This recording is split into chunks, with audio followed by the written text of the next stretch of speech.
भिवानी के तेलीवाड़ा में इंडिया गठबंधन की बैठक आयोजित हुई। बैठक में पार्टी के कार्यकर्ताओं ने विधानसभा चुनाव में हुई हार पर मंथन किया।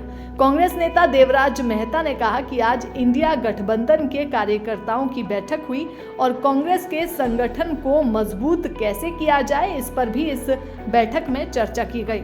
उन्होंने कहा कि भारतीय जनता पार्टी ने लोगों से जो वादे किए थे वो वादे पूरे नहीं हुए हैं, इसके बारे में लोगों को जागरूक करना है।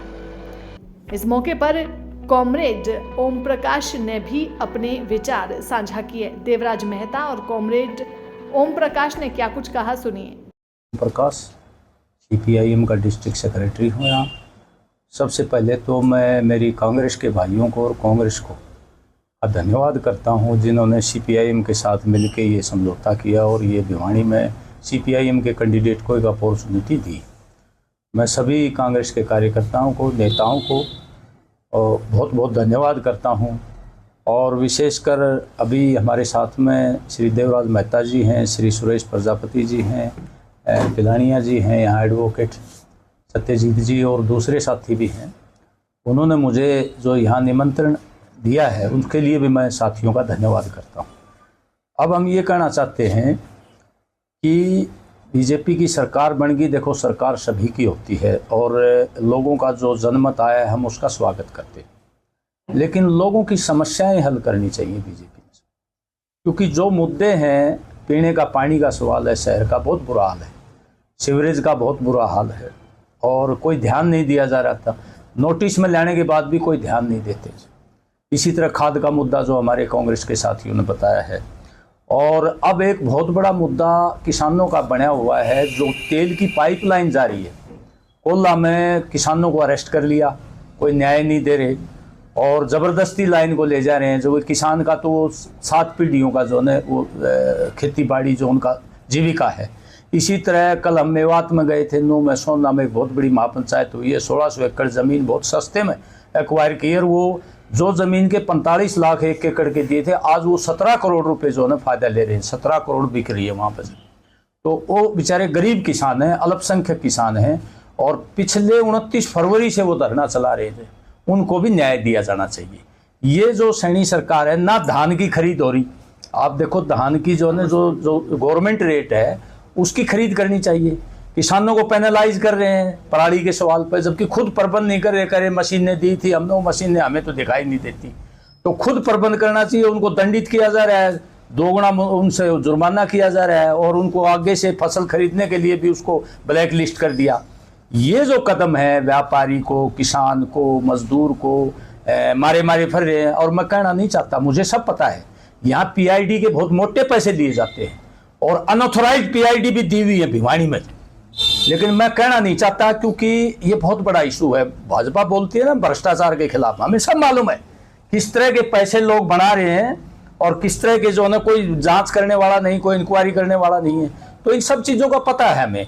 तो हम ये कहते हैं कि सैनी सरकार आई है, मुख्यमंत्री जी इसको ढंग से चलाएं, लोगों की समस्या हल करें। अगर लोगों की समस्या हल नहीं करे, अब देखिए ना, उपभोक्ता फोरम नहीं जा रहे यहाँ पर से, वो जो ना रेलवे स्टेशन के पास है उपभोक्ता फोरम से, कितने वकीलों ने आंदोलन कर लिया, रिक्वेस्ट कर ली। अरे भाई, उसमें भी क्या दिक्कत है? जहां जुडिशरी का काम होता है वहां उसको लाने में क्या दिक्कत है? मुझे समझ में नहीं आती। वहां रिक्शा लेके बेचारे वकील जो ना पढ़ के जाते हैं। तो ये समस्याएं हल करें। हम ये कहना चाहते हैं कि कांग्रेस के भाई और कम्युनिस्ट भाई सब मिलकर लोगों की समस्याएं उठाएंगे और अपने भाईचारे को मजबूत करके जनता की जो भी समस्या उठाएंगे, हम मिलजुल करके जो ना लोगों के साथ रहेंगे। इसलिए हम ये कहना चाहते हैं, सरकार ये ना माने, विपक्ष है और विपक्ष मजबूत है, ये बता देते हैं। ये तो किसी कारण से चलो जो भी है उसका विश्लेषण कर रहे हैं, हम भी कर रहे हैं, कांग्रेस के भाई भी कर रहे हैं। आने वाले टाइम में हरियाणा में विपक्ष मजबूत है, ये बता देते हैं बीजेपी सरकार को। इसलिए लोगों की समस्याएं हल करें, कानून व्यवस्था को ठीक रखें। जहां हमारी महिलाओं पर, आम व्यापारियों पर सरेआम गुंडागर्दी होती है, शहर में डकैतियां, फिरौतियां और तमाम चीज़ें होती हैं। तो ये हम कहना चाहते हैं। और आज की मीटिंग बहुत अच्छी हुई है और मैं तो भाई कांग्रेस के भाइयों का धन्यवाद करता हूं, जो मेरे जैसे साधारण आदमी को उन्होंने अवसर दिया है। इसके लिए मैं हमेशा उनका जो है धन्यवाद ही रहूंगा।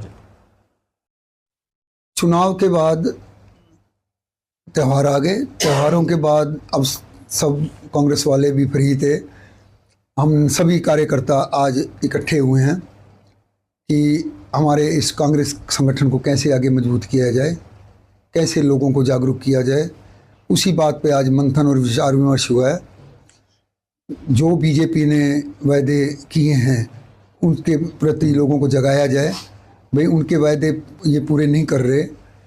महिलाओं को 2100 रुपये देने के थे, चाहे अपना गैस सिलेंडर 500 रुपये का था।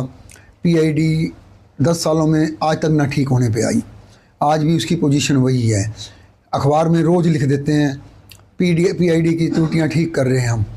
परसों तरसों एक खबर आई हुई थी अखबार में, मैंने पढ़ी, भाई हमने 3 त्रुटियां ठीक की। अगर एक दिन में 3 पीआईडी ठीक होंगी तो ये तो सैकड़ों की संख्या में है। अभी लोगों को जागरूकता भी नहीं है, लोग घर बैठे हैं।